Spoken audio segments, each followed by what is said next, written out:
Les arbres têtards, façonnés par les paysans depuis des siècles, sont un élément central du paysage basque. Réputés pour fournir du bois, du fourrage et offrir un abri à une riche biodiversité, ils témoignent d'une gestion durable des ressources naturelles.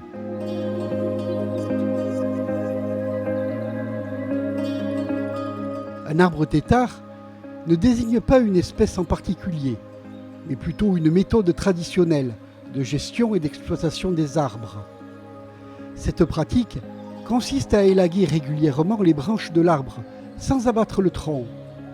En taillant les branches tous les 10 à 15 ans, on peut ainsi récolter du bois de manière durable, sans compromettre la vie de l'arbre, qui continue de se régénérer.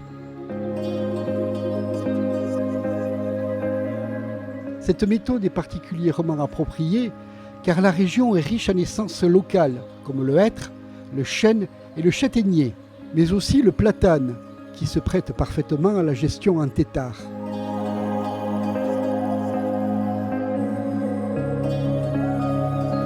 Cependant, leur présence se décline progressivement, menacée par l'abandon de leur entretien traditionnel et les bouleversements climatiques.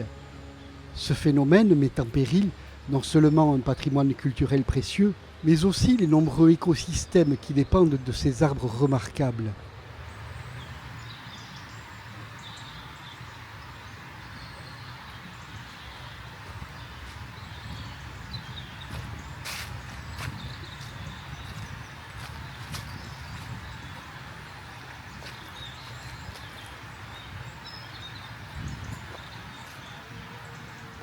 Les arbres têtards, ou trognes, sont en effet une composante emblématique des paysages ruraux au Pays basque et dans de nombreuses autres régions de France et d'Europe.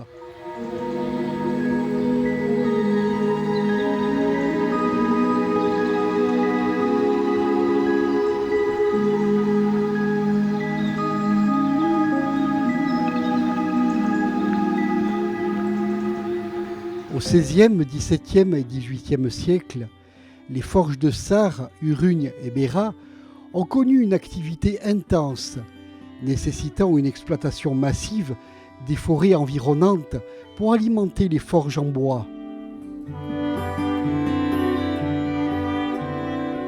Cette déforestation a poussé les communautés locales à se tourner vers un autre combustible, le charbon de bois, qui est devenu une ressource économique cruciale, utilisée à la fois pour la vente et le troc. Même après la fermeture des forges, la production de charbon de bois a perduré, notamment pour alimenter les fours à chaud et répondre aux besoins domestiques.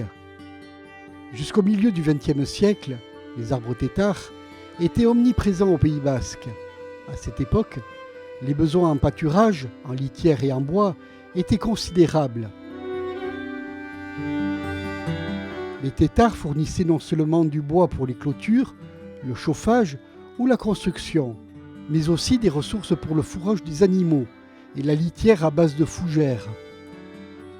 Cependant, après les années 1950, avec l'avènement de l'électricité et du gaz, les communautés ont progressivement abandonné l'usage traditionnel du bois comme source principale d'énergie. Les arbres têtards, autrefois si utiles, ont alors été négligés et leur entretien a progressivement cessé.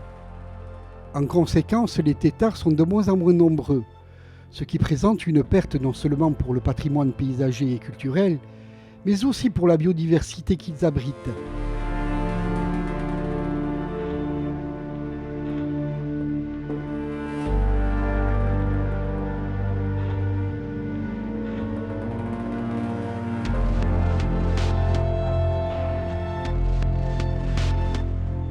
Pour préserver les arbres têtards, des initiatives locales visant à sensibiliser les agriculteurs et à encourager l'entretien de ces arbres sont nécessaires.